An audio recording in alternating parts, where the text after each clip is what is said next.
Kemudian Ganjar datang di situ sama Erick Thohir.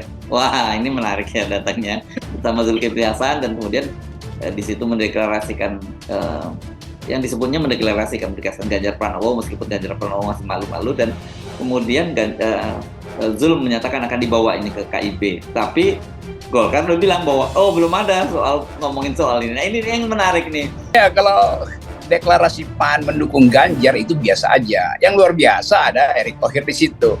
Jadi itu deklarasi untuk minta uang deklarasi, kan itu intinya tuh.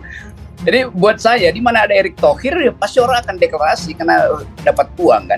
Jadi sudah jadi semacam satu keputusan politik. Mari kita deklarasikan Ganjar supaya uang masuk. Mau Ganjar terpilih nggak terpilih bukan urusan mereka tuh. Jadi itulah akibatnya PAN kalau ketua umumnya tuh disandra oleh ambisinya sendiri dan sekaligus disandra oleh potensial sprindik, kan itu intinya tuh. Cuman itu keterangannya tuh.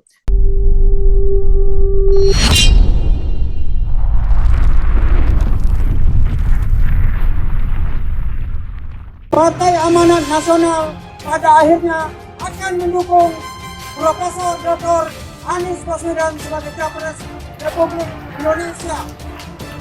Pada saat ini memang sudah ada video-video, tapi kami ingin meyakinkan Ketua Umum dan pembuat keputusan partai. Lihatlah, silent majority PAN mendukung Anies Baswedan. Padahal akar rumputnya jelas. Mereka mengarah kepada Anies Baswedan. Sebagai partai reformasi tengah kanan, rasanya aneh kalau tiba-tiba PAN tidak mendukung Anies Baswedan. Tapi ini menarik sahabat yang soal dilema elit PAN untuk menentukan siapa capres mereka. Awal-awalnya Ganjar, tapi sekarang yang menguat Prabowo karena kelihatannya Prabowo yang didukung oleh Jokowi. Ini agak aneh memang elit-elit PAN ini. Dan mereka memilih seseorang berdasarkan kira-kira gesture kekuasaan, pesanan kekuasaan. Kalau Jokowi Ganjar, Ganjar, Jokowi Prabowo, Prabowo. Nah, kelihatannya tidak ada pendirian. Dalam beberapa survei PAN tenggelam, bahkan sayang sekali ya, bahkan dilaporkan atau diprediksi menjadi partai yang tidak lolos parliamentary threshold gitu. Ya, ini dengar-dengar elit PAN ini bingung antara untuk menetapkan capres antara Ganjar atau Prabowo.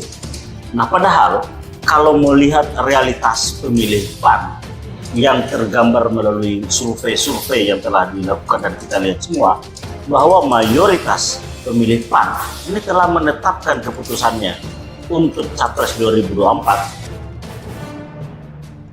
PAN pecah, Zulhas usung Ganjar, kader dukung Anies, siapa lebih kuat? Beberapa hari yang lalu kita dikejutkan oleh semacam deklarasi dari DPW PAN Jawa Tengah yang mendukung Ganjar Pranowo, dan Ganjar datang ke DPW PAN bersama Erick Thohir dan Zulkifli Hasan. Mereka kemudian mendeklarasikan Ganjar Pranowo, tetapi yang menarik di Riau, tiba-tiba muncul beberapa orang yang mengatasnamakan pengurus DPW PAN menyatakan deklarasi mendukung Anies Baswedan. Bersama Rocky Gerung, wartawan senior VIIN Hersubenu Arif membahas lebih lanjut.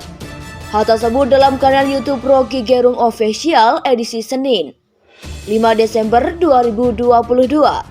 Ya, kalau deklarasi PAN mendukung Ganjar itu biasa saja. Yang luar biasa adalah Erick Thohir di situ. Jadi itu deklarasi untuk minta uang deklarasi, kan itu intinya, ujar Rocky. Menurut Rocky, di mana ada Erick Thohir pasti orang akan deklarasi karena dapat uang. Jadi sudah menjadi semacam satu keputusan politik bahwa mari kita deklarasikan Ganjar supaya uang masuk.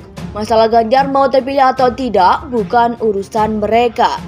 Itulah akibatnya kalau ketum umum PAN itu disandra oleh ambisinya sendiri, sekaligus disandra oleh potensial sprindik.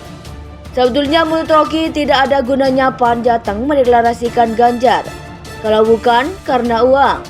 Karena harapan yang jelas tengah habis dihajar oleh PDIP dari awal. Tapi yang di Riau juga hal yang sama, menganggap bahwa apa poinnya pasti melaksanakan Ganjar mending Anies.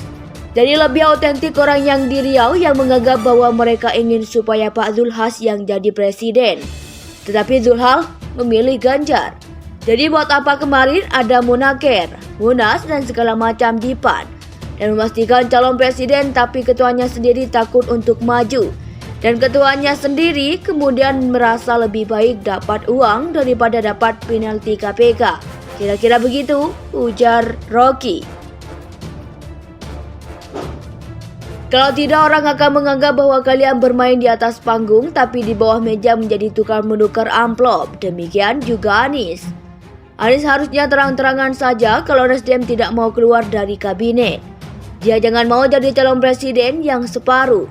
Separuh masih pro Jokowi, separuh disuruh bekerja untuk menaikkan elektabilitas Nasdem. Demikian Rocky mengompromi Anies.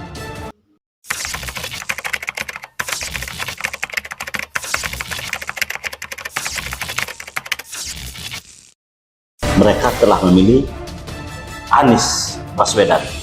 Dan kami, Amanat Indonesia, para pendiri, para deklarator, pengurus, dan juga yang telah berhimpun di Amanat Indonesia telah juga mendeklarasikan bahwa kami semua mendukung Anies Baswedan sebagai calon presiden pada 2024. Dan kami juga meyakini bahwa mayoritas dari pemilih PAN juga akan menentukan ataupun akan menetapkan pilihannya untuk Capres 2024 adalah Anies Baswedan. Saharin Hamid sebagai kader PAN justru membela atau mendeklarasikan dukungan kepada Anies Baswedan. Kita melihat bahwa memang ada dilema ya. Tapi kalau ditanyakan pada akar rumput seperti yang dikatakan Saharin Hamid tadi, enggak, mereka nggak bingung. Mereka sudah memutuskan untuk mendukung Anies Baswedan. Jadi kalau sekarang ini elit PAN seolah-olah bingung, ya itu kebingungan mereka ciptakan sendiri karena tidak memiliki sebuah tidak memiliki sikap yang independen untuk mengajukan calon presiden dan wakil presiden, melainkan menunggu gesture kekuasaan. Kita tahu PAN adalah lokomotif demokrasi harusnya. Jadi justru harusnya yang menghilangkan feodalisme dalam Mending Anies. Jadi lebih autentik orang yang di Riau yang menganggap bahwa mereka ingin supaya Pak Zulhas yang jadi presiden. Tetapi Zulhas memilih Ganjar. Jadi buat apa kemarin ada Munaker, Munas dan segala macam di PAN dan memastikan calon presiden tapi ketuanya sendiri takut untuk maju. Dan ketuanya sendiri kemudian merasa lebih baik dapat uang daripada dapat penalti KPK. Kira-kira begitu, ujar Rocky. Kalau tidak, orang akan menganggap bahwa kalian bermain di atas panggung tapi di bawah meja menjadi tukar menukar amplop. Demikian juga Anies. Anies harusnya terang-terangan saja kalau Nasdem tidak mau keluar dari kabinet. Dia jangan mau jadi calon presiden yang separuh. Separuh masih pro Jokowi, separuh disuruh bekerja untuk menaikkan elektabilitas Nasdem. Demikian Rocky mengompromi Anies.